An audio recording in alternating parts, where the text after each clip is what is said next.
On a frozen Montana highway, an ex-Navy SEAL hit the brakes so hard his canine lurched forward. Because in the blizzard, he saw something no man should ever witness. A widow clutching a baby to her chest. Children stumbling behind her, wrapped in thin layers that did nothing against the storm. All of them trembling in the wind, their footprints already fading into the snow. And when the cold tore at them like claws, she didn't cry, she didn't scream. She just kept walking, as if survival wasn't a choice, but a punishment she had learned to endure in silence. Then the SEAL stepped out into the storm, wind tearing at his coat, and spoke the words that would change all their lives. "Come with me. No one survives alone. Before we begin, tell us where you're watching from. And if this story moves you, subscribe for more tales of courage, sacrifice, and the bonds that refuse to break. Your support truly means the world." The winter night pressed hard against the Montana highway, wind carving white scars across the dark as if the land itself were shivering beneath the storm.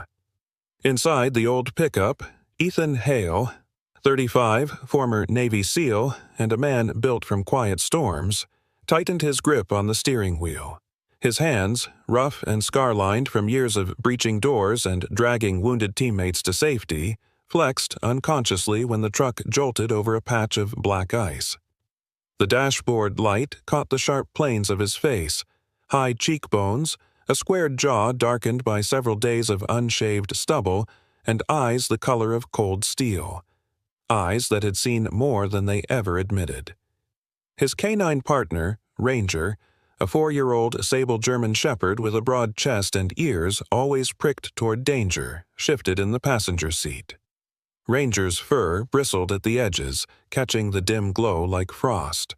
He was trained to detect fear, grief, and the subtle tremor of human panic, and tonight his low rumble vibrated through the cab of the truck. Ethan wasn't heading anywhere urgent, not in the way he once did. He was simply returning to the old family ranch his parents left behind, the one that burned down 2 winters ago while he was deployed. He'd imagined this drive would be quiet, empty, maybe even numbing. Instead, the storm grew harsher, needles of snow whipping the windshield, reducing the world to a tunnel of white. Then Ranger growled sharply, not at the wind, but at something alive. Ethan instinctively eased off the gas. His headlights swept across a shadow hunched near the roadside. At first, it looked like a fallen fence post, half buried in snow. Then it moved, and Ethan's breath caught. A woman staggered into view. A thin figure wrapped in a faded wool shawl woven with Lakota patterns, her long black hair plastered to her cheeks by melting frost. Her skin, a warm copper tone beneath the cold, had blanched into a worrying pallor. She clutched a bundled baby tightly to her chest, holding the infant as though the storm might rip the child away. Behind her stumbled 4 more children, all small, all shaking, their clothes not nearly warm enough for a night like this. Ranger let out a sharp bark. Ethan slammed the brakes so hard the truck fishtailed before steadying. "Damn," he muttered under his breath, heart surging in a way it hadn't since combat. Not fear, instinct. He threw the truck in park and stepped out into the slicing wind. The woman froze. Even exhausted, she stood with a protective fierceness, shoulders angled slightly forward, feet planted despite the snow slipping beneath them. Her dark eyes, large and watchful, held both terror and defiance. She looked like someone used to meeting danger alone. "Stay back," she whispered, her voice hoarse, tightening her grip on the baby. Ethan raised both gloved hands slowly, palms open. He observed everything, the trembling of her arms from cold and fatigue, the bluish tint on the children's lips, the way the oldest child pressed herself between her mother and him like a small, trembling shield. He noticed the silver necklace at the woman's throat, a traditional Lakota piece stamped with the motif of a running horse, and saw how fiercely she guarded the little ones behind her. His experience as a SEAL had taught him to read people in seconds. The woman wasn't aggressive. She was desperate, on the edge of collapse yet refusing to yield. Ranger hopped down from the passenger seat, landing softly beside Ethan, his posture alert but non-threatening. Snow clung to his whiskers, turning him into a silent sentinel. Ethan's voice, when he finally spoke, came out low and steady, the tone he once used with civilians in shock zones. "Come with me," he said. "No one survives alone." For a moment, nothing existed except the wind screaming across the highway and the quiet thud of his heartbeat. The woman blinked, snowflakes catching in her lashes. She didn't cry. She didn't plead. She simply looked at her children, at their shaking knees and reddened fingers, and something in her resolve cracked just enough to let hope seep through. She nodded once, barely visible. Ethan moved instantly but gently, lifting the children one by one into the warm cab. Ranger backed up to make room, positioning himself between the kids and the door like a guardian. The baby whimpered when the heat touched his face, then settled. The woman climbed in last, hesitating only to look back down the deserted road, as if expecting the storm itself to chase her. Ethan shut the door behind her, feeling the weight of the decision settle into his bones, a familiar, steadying weight. He returned to the driver's seat, cranked the heater, and guided the truck off the highway toward the cabin he'd planned to face alone. Tonight, it would hold more than silence. It would hold the beginning of something none of them yet understood. The cabin settled into a fragile warmth, the kind that came slowly, like a fire learning to breathe. Snow tapped against the window panes in restless bursts, but inside, the air held the trembling stillness of people who hadn't felt safe in far too long. The children huddled under thick blankets borrowed from an old cedar trunk, their cheeks no longer the alarming shade of blue they'd worn on the roadside. Even Ranger, Ethan's 4-year-old sable German shepherd, stretched out near the hearth with a quiet vigilance, his amber eyes tracking every shift in the room. The woman sat closest to the fire, her posture straight despite exhaustion. Her long black hair clung to her shoulders, damp from melted snow. The shawl she wore, a woven Lakota design in deep reds and charcoal tones, had dried stiff in the heat. Beneath it, her frame appeared slender but resolute, the kind of strength shaped not by choice but by survival. When she finally spoke her name, Sarah Wiyaka, her voice held the soft resonance of someone careful with speech, as though every word had to be weighed before leaving her lips. Her story unspooled slowly, not because she wanted to hide it, but because the memories cut deep. Her father had vanished on these Montana mountains 15 years earlier, leaving behind only unanswered prayers and a family that refused to mourn a man without a grave. With his absence, Sarah's world had weakened. Her mother, fearing for her daughter's future, agreed to marry her into another Lakota family, one with traditions as old as the land itself, but with expectations Sarah could never meet. Her husband, Tawan, had once been a man with broad shoulders and quiet pride, but whiskey turned that pride into obsession. He demanded a son. Each daughter's birth drove him deeper into bitterness, and his hands, once steady from working leather and carving bows, became instruments of rage. There were apologies at first, tearful promises and sober days. Then the apologies grew fewer, the bruises darker. Sarah didn't raise her voice as she spoke. That, Ethan realized, was part of what made the story hurt more. When the children finally drifted into sleep, one resting against Ranger's flank as though the dog were a living blanket, Ethan moved to sit across from her. The fire illuminated the sharp edges of his face, the pronounced jawline, the slight curve of an old cut near his brow, the stubble shadowing his cheeks. But his eyes softened, turning from steel to something weary, something human. He spoke quietly, the way soldiers sometimes do when they step back into civilian air yet still carry the weight of sand and gunpowder in their lungs. "My parents' ranch burned down 2 winters ago," he said. "I was deployed. I didn't make it back in time." He didn't elaborate, but the way his gaze dipped revealed the depth of that regret. The scent of burning pine filled the silence between them.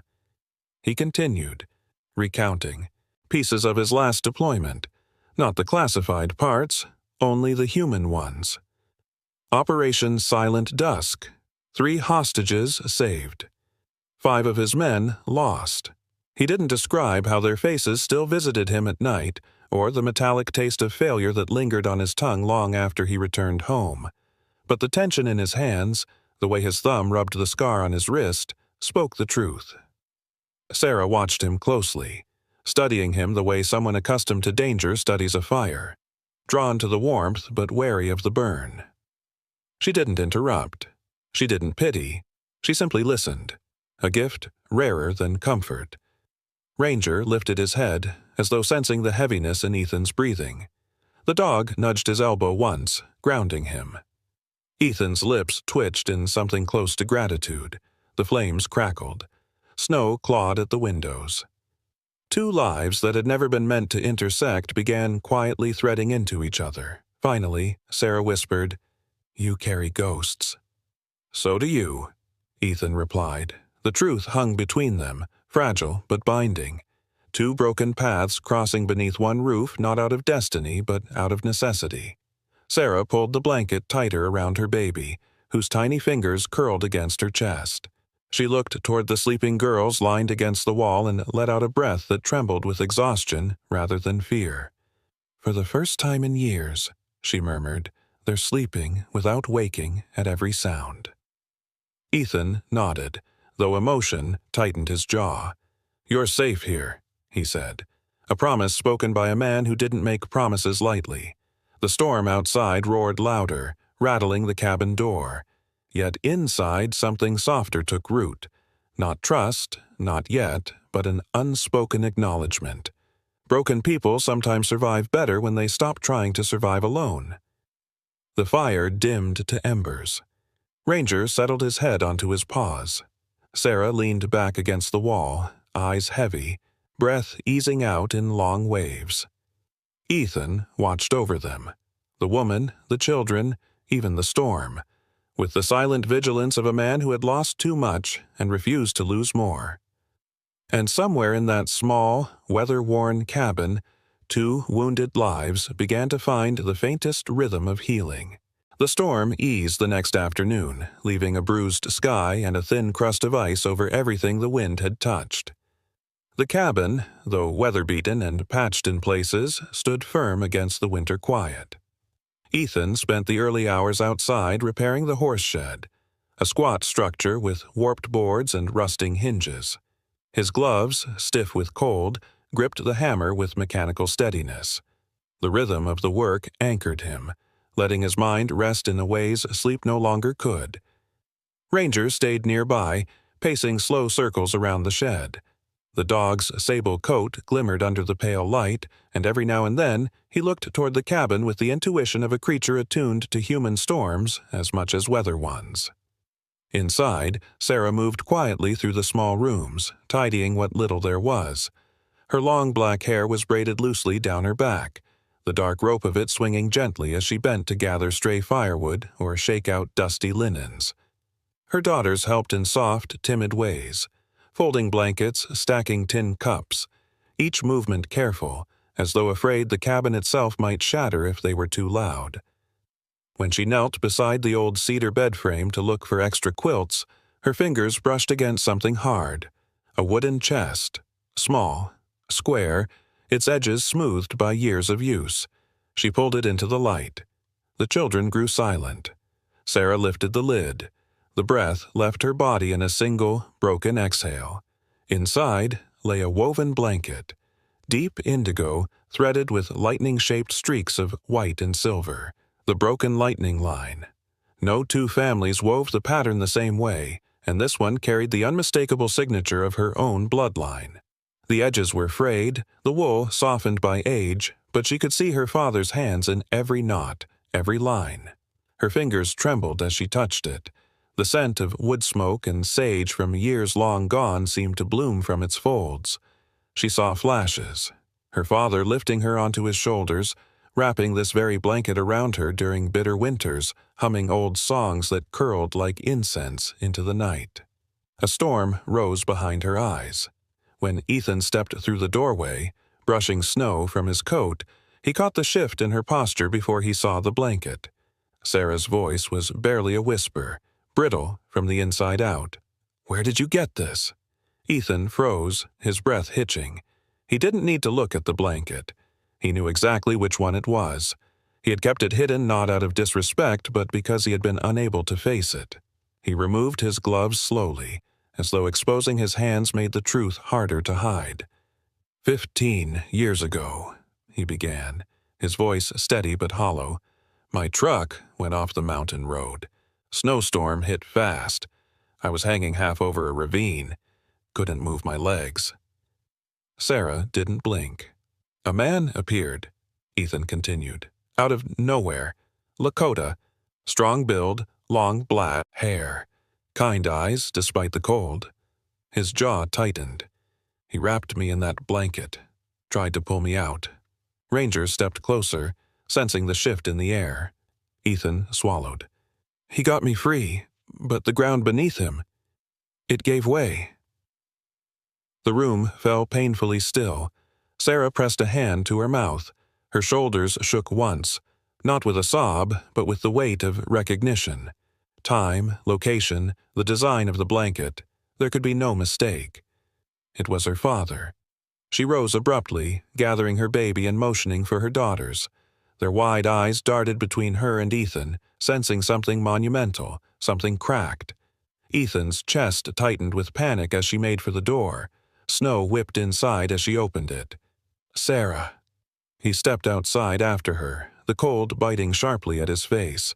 She kept walking through the fresh snow, her boots sinking deep with each step. Ethan followed, breath turning to vapor in the frigid air. Sarah, he said again, voice raw, please. She turned only when her children stopped behind her, too tired to move farther. The baby whimpered against her shoulder, his small fingers curling into her braid. Ethan's voice broke. Your father died saving me. A gust of wind rose, tugging at her shawl. I didn't go to your family, he said. I didn't tell anyone. I told myself it wasn't my place. But the truth is... He lowered his gaze, shame carving new lines into his face. I was afraid. Afraid of what I'd taken from you. Afraid of seeing the look you might give me now. Sarah's eyes glistened with a pain so deep it seemed older than the storm around them. I lived, he whispered, and he didn't, and I've carried that with me every day. The children huddled closer to their mother, their breaths forming a fragile cloud between them. Sarah blinked hard, fighting tears. Her voice wavered. Do you know what it is? She said softly. To wait 15 years for someone who never came back? Ethan lifted his head. The answer was carved into the way he stood, shoulders slumped, unguarded. Yes, he said, more than you know. The wind softened, as though listening. Sarah looked at her children, tired, cold, shivering, then back at the cabin glowing faintly through the snow. Her grief didn't lessen, but something practical, maternal, rooted, rose above it. She drew a shaking breath. I'm not forgiving you, she said. Not tonight. Ethan nodded, accepting the wound fully. But the children, she whispered, need warmth, and a roof, and sleep. She turned toward the cabin. We go back. And with that, she stepped past him, her daughters following like a fragile procession, leaving Ethan standing in the snow with his guilt laid bare under the gray Montana sky. The days that followed took on a rhythm built from quiet movements and cautious breaths. Snow lingered on the ground in soft drifts, turning the ranch into a landscape of pale, muffled stillness. Yet, inside the small cabin, life began to reemerge in slow, uncertain ways, as if warmth were something that had to be relearned. Ethan worked from dawn each morning, splitting logs behind the shed while steam rose from his breath in steady bursts. His strong shoulders and deliberate movements, shaped by years of military discipline, made the work look effortless, though every swing of the axe carried its own ghosts. His dark hair often fell forward when he bent to stack the chopped wood, the stray strands breaking the image of a man carved from iron. Ranger stayed close, the 4-year-old canine's attentive eyes following him with unwavering loyalty. Inside, Sarah found her own rhythm. Her tall, slender frame moved with a quiet grace as she taught her daughters how to fold blankets, prepare simple meals, and hum the old Lakota cradle songs at night. Her skin, warm copper beneath the firelight, seemed to regain its natural glow with each passing day. Sometimes she would gather a small bundle of dried sage, lighting it by the threshold. The smoke curled in soft spirals, rising gently as she whispered a prayer of gratitude to the spirits and to the father she had lost. Ethan didn't understand the rituals at first, but he stood respectfully, his deep-set eyes contemplative. He had lived a life governed by commands and protocols where survival was forged through grit rather than faith. Watching Sarah perform these small acts, rooted in heritage, grief, and strength, shifted something inside him, its softened edges hardened by war and regret. He began teaching the children small skills: how to stack kindling safely, how to read the wind before lighting a fire, how to stand behind him or Sarah if a strange vehicle ever approached. The oldest girl, with her straight black hair and protective posture, watched him carefully at first.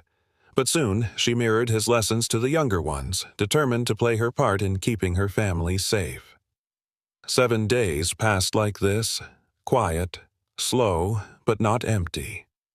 Then the engines came, and the children heard it first, a low mechanical growl in the distance cutting through the winter air with unfamiliar sharpness.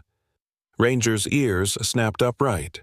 Ethan looked up from repairing a loose shutter, his muscles tensing instinctively. A polished black truck rolled into the yard, splattering snow as it stopped. Behind it came a county sheriff's vehicle. The scene felt wrong instantly. Too composed, too clean for the rugged drive leading to his isolated ranch. The door of the black truck opened, and Tewan stepped out. He was tall, broad-shouldered, with a face that might have once been handsome, but had long since been spoiled by resentment. His dark hair was tied loosely at the back, though several strands fell over a forehead, creased by years of alcohol and anger. His jaw carried the shadow of unkempt stubble, and his eyes, sharp, narrow, distrustful, scanned the yard with a kind of entitlement that made Ethan's pulse tighten. Behind him emerged Sheriff Cole Maddox, a man in his late 50s, stocky with a weather-beaten face and thinning gray hair. His uniform looked slightly too small for his build, but he carried himself with the calm, steady authority of someone who had dealt with too many winter accidents and too many domestic calls to be easily fazed. Tewan's lips twisted into a smirk as soon as he spotted Sarah through the window. "Well," he called out, loud and mocking, "look at this, my wife playing house with a soldier boy." Sarah stepped outside slowly, the baby held securely in her arms. Her daughters clustered behind her like frightened birds. The bruises on her wrists, faint greenish shadows, had begun to fade but were still visible. Ethan moved to stand between her and Tewan without saying a word. Ranger stood at his side, hackles slightly raised but posture controlled, waiting for a cue. Tewan scoffed. "Thought you could run from me. Thought you could take my children." His voice was hoarse with indignation, but beneath it was something colder, possession. Sheriff Maddox held up a hand. "Let's keep this civil, folks." He approached the cabin and surveyed the scene. Ethan standing firm, Sarah trembling but resolute, the children shrinking behind her, Ranger poised and ready. Maddox's eyes softened when they fell on the youngest girl clinging to her mother's leg. Inside the cabin, Maddox asked a few questions, not loud ones, not prying ones, but careful, measured ones, and the room answered for Sarah long before she spoke. The way the children recoiled from Tewan's voice, the bruising on Sarah's wrists, the fear flickering across her daughters' faces at the mention of going back. When Sarah finally described her escape, her voice low, steady, without embellishment, Maddox listened without interruption. His lined face shifted, tightening with an understanding earned through years of seeing too many women walk into the station with similar expressions. Maddox turned to Tewan. "I'm opening a file for domestic abuse," he said. "You will appear in town court tomorrow morning." Tewan's nostrils flared. "You can't keep my family from me. "They're not safe with you," Maddox replied simply. Ethan felt some of the tension leave his shoulders. Not victory, but the relief of seeing someone else finally witness what Sarah had endured for years. Tawan glared at Ethan. "This isn't over." He jabbed a finger toward the children. "You're all coming home with me tomorrow." "No," Sarah said quietly. "We're not." The sheriff escorted Tawan outside. The man climbed back into his truck, slamming the door so hard the sound echoed off the empty hills. Snow burst up beneath the tires as he sped away, leaving behind a trail of exhaust and ugly promises. Maddox lingered a moment longer. "I'll do everything I can," he told Sarah, his voice gentler now. "You and the kids deserve better." Then he tipped his hat, returned to his car, and drove off the property. Silence returned to the ranch, heavy but no longer hopeless. Ethan looked at Sarah. She looked at him, and though neither spoke, something passed between them, a recognition that the world had finally witnessed the part of her story she'd never been able to speak out loud without consequence. Ranger nudged Ethan's leg, sensing the slow unwinding of tension. The storm was coming again tomorrow, in a different form. Papers, testimonies, decisions that could shape the rest of their lives. But for the moment, standing in the quiet yard, Sarah and her children remained exactly where they needed to be, under a roof that would not let them freeze, beside a man who would no longer let them face danger alone. The town hall of Carbon County was a modest brick building trimmed with white paint that had begun to peel in the winter cold. Inside, the courtroom smelled faintly of pine polish and old paper, a scent that clung to the benches and the wooden rails like a memory. Morning light filtered through the tall windows, casting pale gold across the room.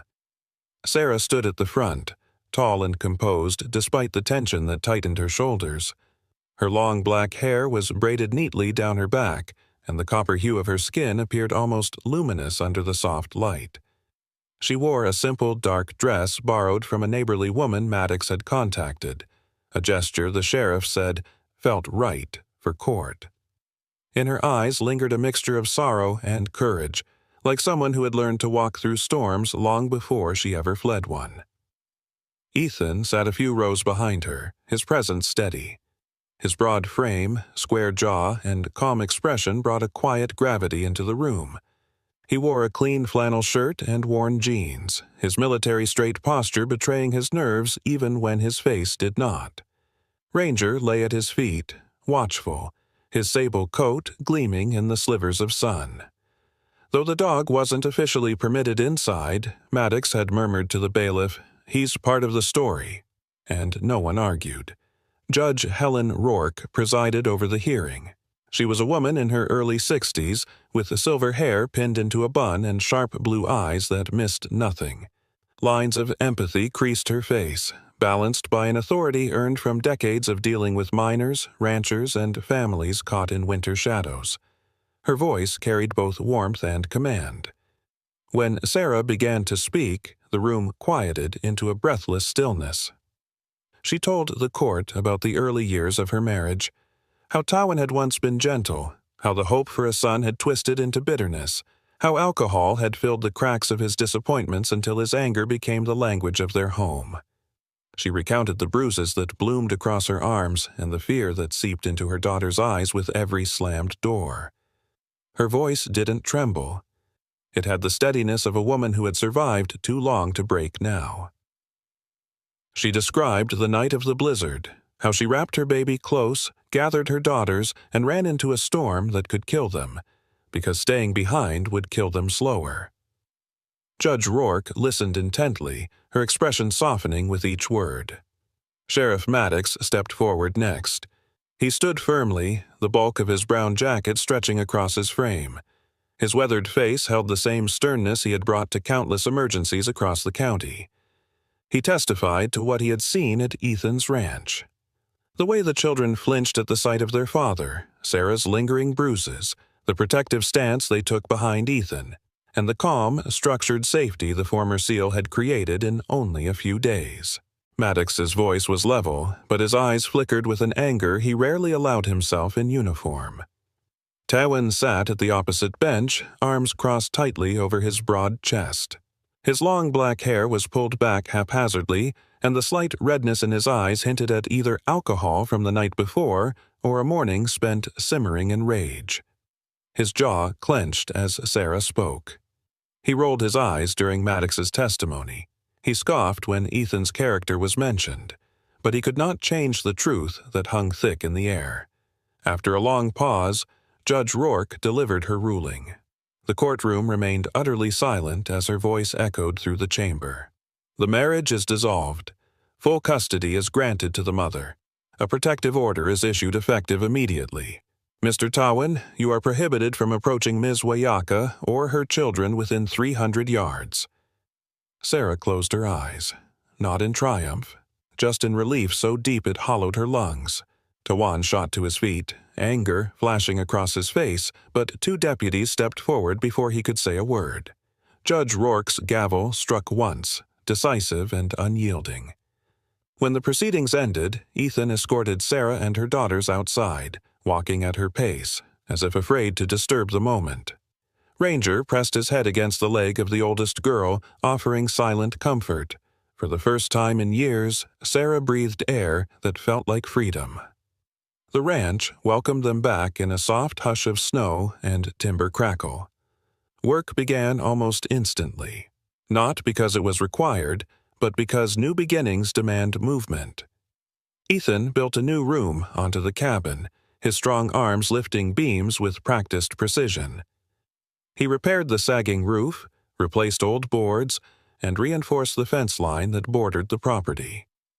Each swing of the hammer seemed to strip another fragment of guilt from his shoulders. Sarah tended to the land with gentle determination. She planted wild flower seeds along the front porch, blue flax and prairie coneflower, saying the earth deserved color after so much winter.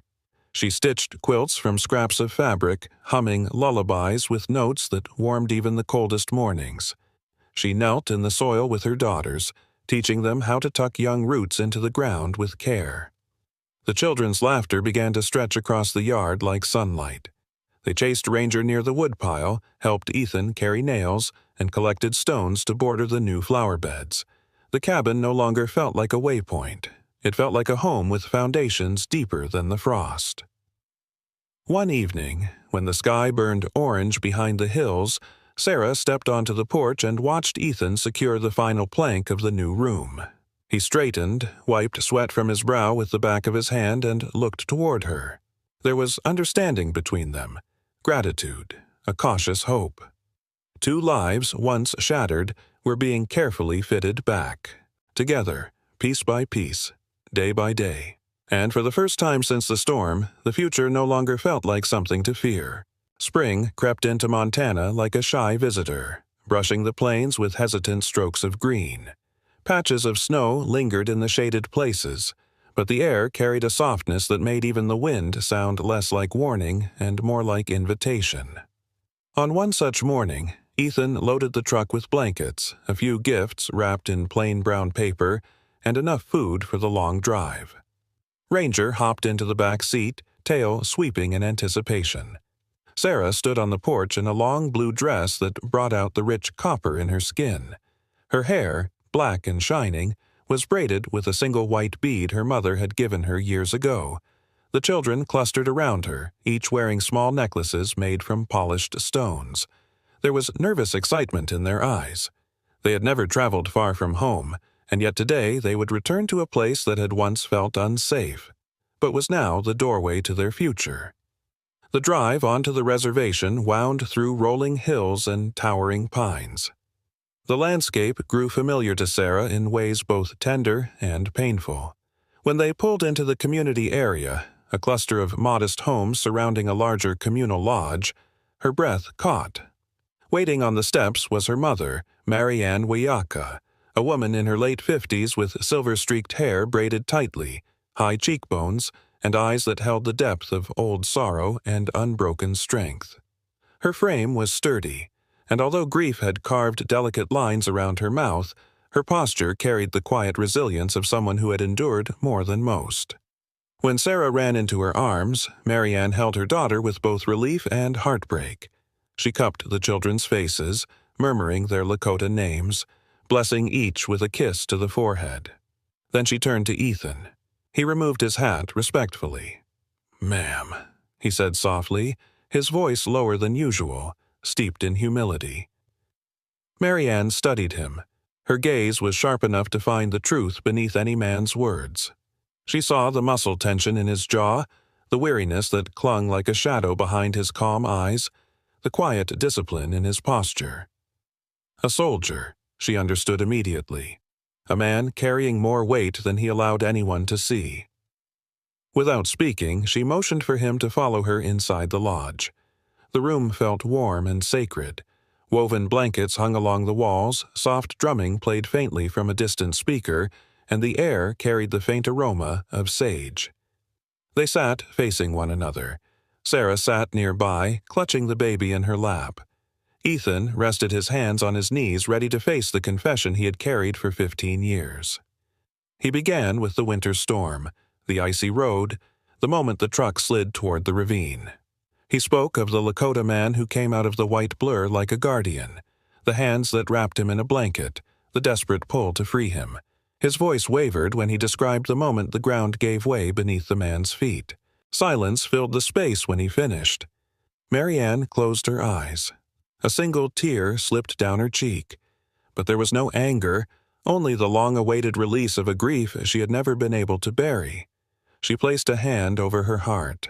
"He returned to the earth protecting another life," she whispered. "That is a warrior's passing. He would not want blame to remain where gratitude should be." Ethan lowered his head, the relief bittersweet. Nothing could undo what had happened, but forgiveness, offered freely, loosened a knot that had lived in his chest for years. Marianne touched his arm gently. "Tell me what you intend with my daughter." Ethan looked up, steady. "To stand beside her," he said, "to give those children a safe home, to make sure none of them face another winter alone." She nodded once. That was enough. That evening, the communal lodge filled with softly murmured greetings and the rustle of ceremonial garments. The air shimmered with a warmth that came not from heat, but from people gathering with love and anticipation. Sarah stood near the front, her shawl embroidered with a new lightning pattern, one symbolizing new beginnings rather than endings. Ethan stepped forward holding a small silver ring. He had carved a thin lightning line along its surface, a quiet homage to the blanket and the man who had saved his life. His hands trembled slightly, not with fear, but with reverence. He looked at Sarah, the woman who had walked through storms he could never imagine, and said, "If you'll allow me, I want to spend the rest of my life making sure you and the children never face another storm alone." Sarah's breath caught. Her eyes glistened. She nodded. Marianne and several elders stepped forward carrying a star quilt, a large radiant blanket stitched in vibrant blues, greens, and sunset reds. They draped it over Ethan and Sarah's shoulders, joining them beneath its single shared warmth. It symbolized protection, unity, and the merging of paths. A circle formed around them, family, neighbors, elders, and children holding hands. A soft chant rose, ancient and gentle, blessing their union. Ranger trotted around the circle with a small strip of cloth tied to his collar, earning soft laughs as he became, unofficially, the ceremony's four-legged witness. The marriage was simple, heartfelt, and profoundly rooted in both tradition and tomorrow. It belonged not only to the past they were healing, but to the future they were building. When they returned to the ranch days later, the land seemed brighter. Snowmelt revealed patches of resilient grass. The children ran across the yard with a freedom that felt like music. Ethan stood beside Sarah on the porch as the sun dipped low over the Montana plains. Her hand found his, her head rested against his shoulder. "This land used to feel empty," he said quietly, "like my life was just ice and silence." Sarah watched the children play, their laughter, ringing across the yard. Ranger barked once, bounding after them. "And now?" she asked softly. Ethan squeezed her hand. "Now the winters don't feel so cold, not with you beside me." She smiled, leaning into him, and together they watch their family, new, imperfect, miraculous, take root in a place that had once known only loss. In the fading light, the ranch breathed again, and for the first time in many years, so did they. Some people say miracles arrive with thunder, or angels, or signs written across the sky. But sometimes, a miracle looks like a weary soldier stopping on a frozen highway. Sometimes it looks like a mother who refuses to give up, even when the world tells her she should. And sometimes it looks like two broken lives finding each other at the exact moment God decides they've carried enough pain. Maybe that's the real lesson here. We don't always know why storms come.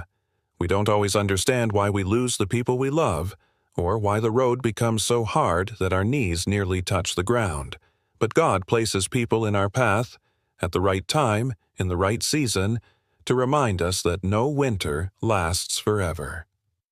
If you're watching this tonight and you feel like life has been cold for too long, hold on.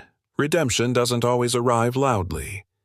Sometimes it walks toward you slowly, gently, like a hand reaching through the snow.